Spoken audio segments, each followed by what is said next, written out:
Good morning and welcome to Playful Whimsies. Today I'm going to read for you Elizabeth, Queen of the Seas by Lynne Cox, illustrated by Brian Foca. This is another book that I was able to find at my local library, and I think it's a beautiful story, and I will just start getting in there reading this for you. There's Elizabeth. But let's read about how she became Elizabeth. Here's our title page. And here's the author's note.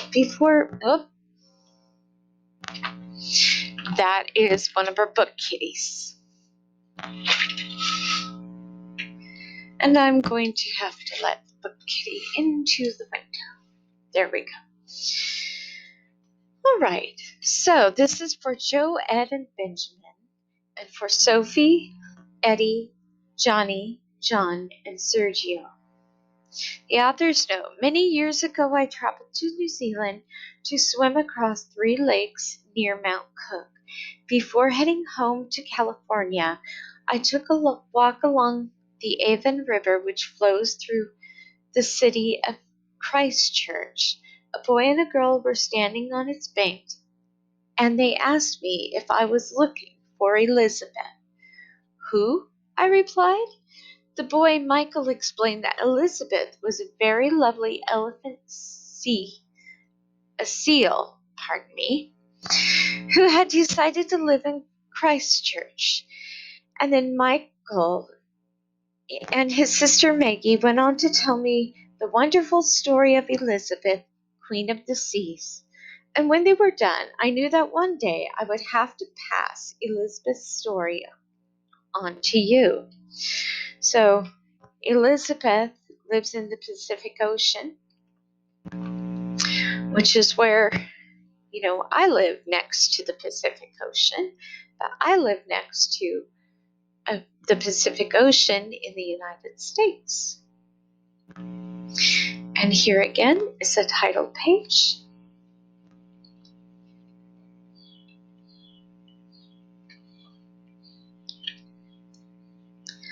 Look at that beautiful, beautiful picture.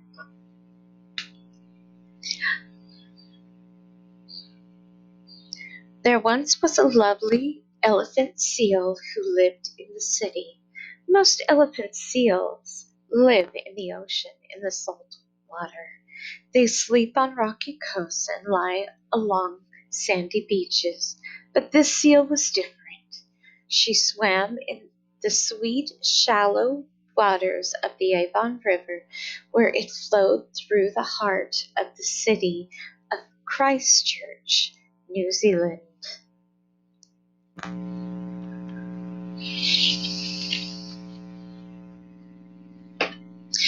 When the seal grew tired, she'd pull herself onto the shore with her front flippers, then haul her back flippers up behind her.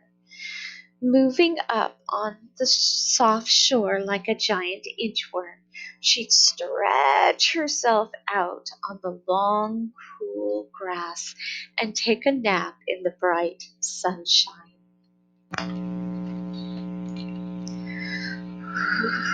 Look at that. And when she got hot, she'd use her flippers to toss huge clumps of cold, wet mud onto her back.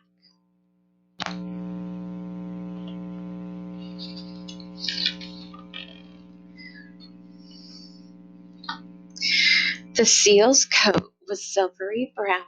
She was 8 feet long as a long surfboard, and she weighed 1,200 pounds, as much as 15 Labrador retrievers. The people of Christchurch knew there was something very special about her. She was strong and powerful and regal, like Elizabeth, the Queen of England. This is a stamp.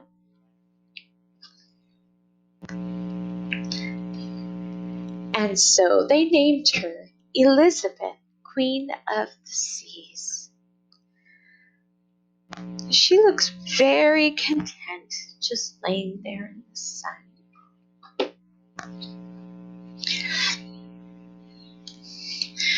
There was one small boy named Michael who looked for the elephant seal every day on his way to school and again on his way home. Even on the weekends, he walked beside the slow swaying waters, hoping to spot Elizabeth's head bobbing above the current or see her body resting on the riverbank. Though Michael never knew pardon me, though Michael knew never to get too close to her. After all, she was a wild animal. He liked to call out her name. Smart boy. Even if we think that they are very lovely and interesting, wild animals still need to be respected and given their space. Elizabeth! Hello, Elizabeth, Queen of the Seas. Are you there?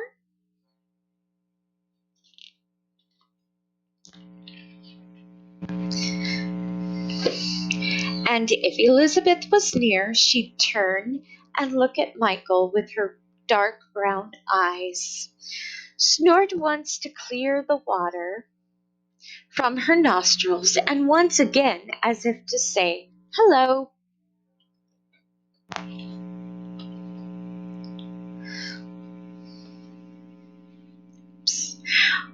Early one morning, when the grass was still wet, Elizabeth hauled herself up to the top of the riverbank and stretched out across the two-lane road. Maybe she liked the feel of the warm firmness under her belly, or maybe it was the sunshine fanning out across her back, but whatever it was, she decided to stay.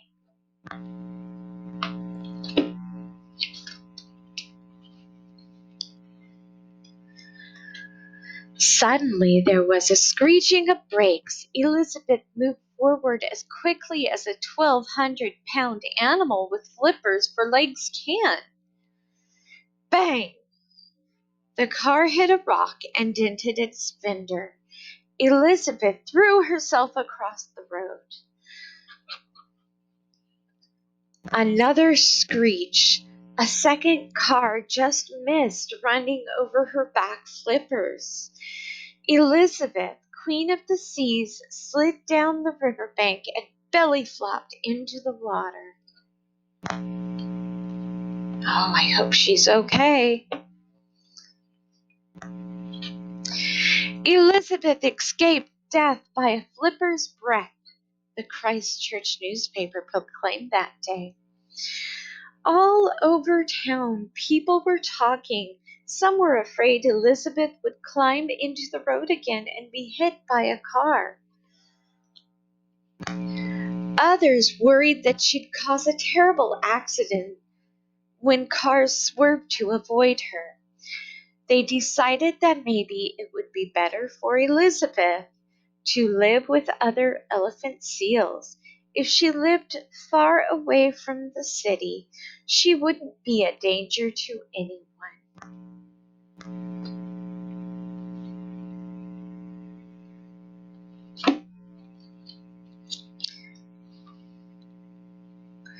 So I wonder what's going to happen. One day, a group of volunteers in a small motorboat waited until Elizabeth was in the river, then approached her. Slowly and gently, they looped a rope around her large body. As they towed Elizabeth down the Avon River, a boy watched from the bridge. "Don't take my elephant seal away," Michael cried. "This is where she belongs."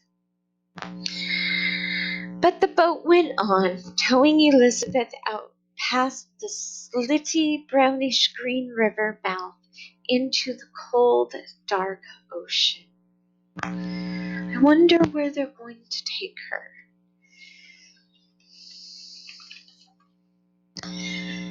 At last the boat reached sandy beach where the other elephant seals lived. There the crew set her free. Before Elizabeth Hundreds of seals lay squished together.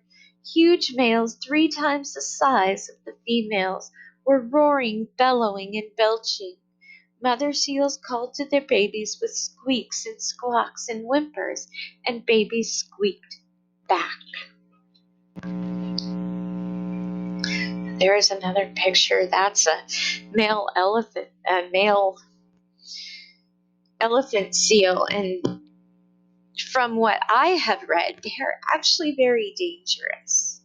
You need to be very careful around these wild animals.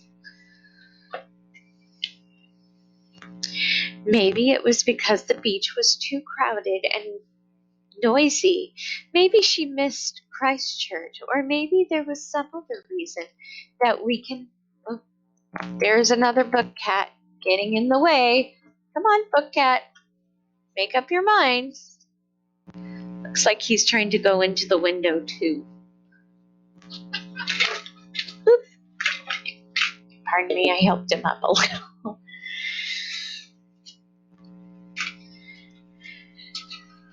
Maybe it was because the beach was too crowded and noisy. Maybe she missed Christchurch, or maybe there was some other reason that we can never know. But Elizabeth chose not to stay. Instead, the Queen of Seas turned around and made herself as streamlined as possible, tucking her front flippers close in her sides so that she could move swiftly through the water. Back across the cold open ocean she swam. There we go. There's the ocean. There's her swimming into the ocean. And into the sweet, warm Avon River. Still on she swam past the wispy willow trees that lined the shore until she reached her favorite sunbathing spot by the bridge. There she hauled herself out onto the riverbank and lay across the warm road. Let's look and see. Look at that. There's the willows. There's the river.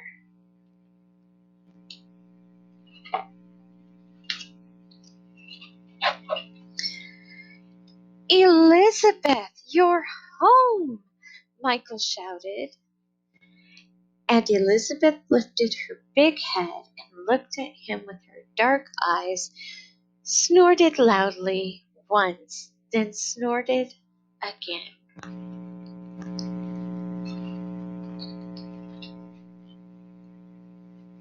Let's look at the other side. Look, there's Michael. There are other people. They look very curious about the elephant seal. It wasn't long before people all over Christchurch were running down to the riverbanks or jumping on their bicycles to see Elizabeth.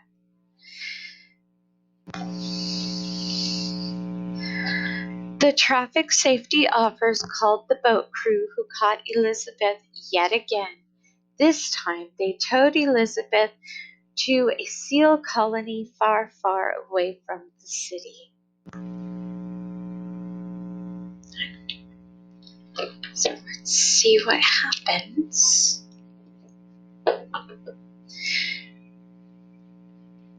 Each day, Michael looked for his friend on the way to school and on his way home. Each day, there was no one there to greet him.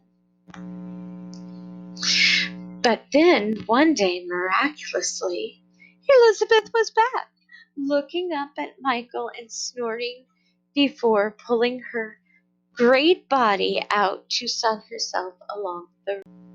When Elizabeth was taken away the next time, people thought they would never see her again. The boat towed Elizabeth hundreds of miles from Christchurch before letting her go, and As the seal pulled herself out of the ocean water into some large rocks along the shore, the boat turned and headed back to Christchurch.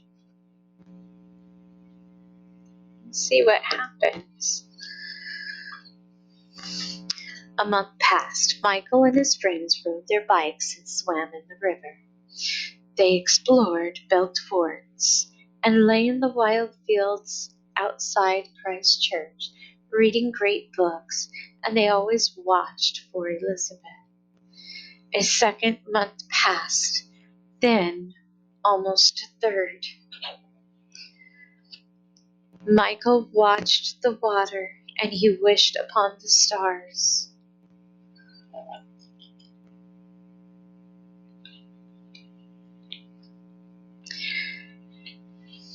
Then one summer morning, Elizabeth was back.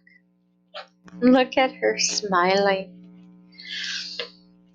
There in the water beneath the bridge was the beautiful elephant seal who weighed as much as 15 Labrador retrievers. "Welcome home, Elizabeth," Michael shouted.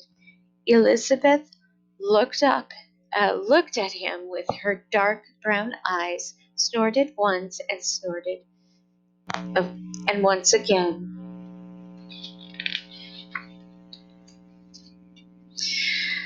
Michael ran to tell his friends, who told their families, who all came down to the spot on the bridge, looking out into the sun-speckled water. They cried, "Welcome home, Queen of the Seas."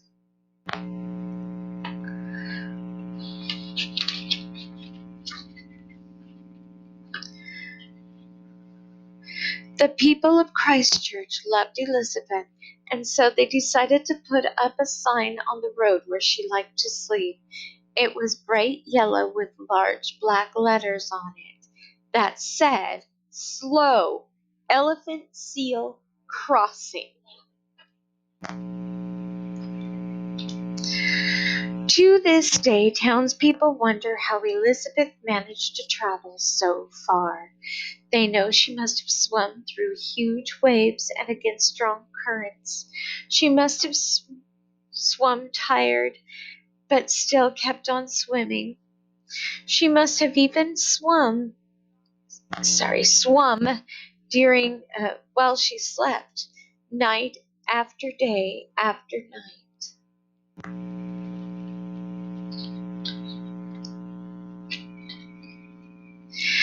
And they like to imagine that at last, when she reached the mouth of the Avon River, she swam upon a stream of moonlight until she reached the shore.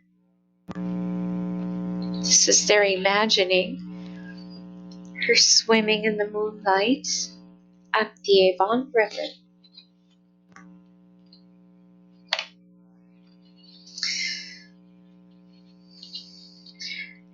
There was once a lovely elephant seal who lived in the city, and that is exactly where she belonged.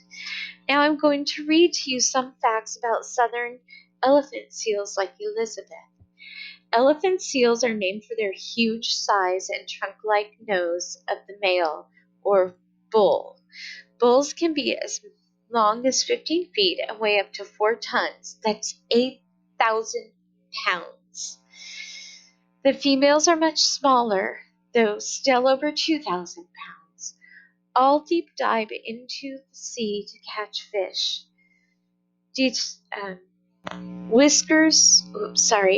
They have big eyes that collect light to help them see in the dark world below, and sensitive whiskers to detect movement. Elephants, seals eat squid, cuttlefish, and octopus, including deep sea varieties that glow in the dark, making them easier to spot. Elephant seals also eat small sharks. Most of the seals' lives are spent looking for food. But for a few months each year, elephant seals are too busy to find food, and they fast. They don't eat or drink anything at all. This happens during breeding season while males defend their territory and females nurse the pups.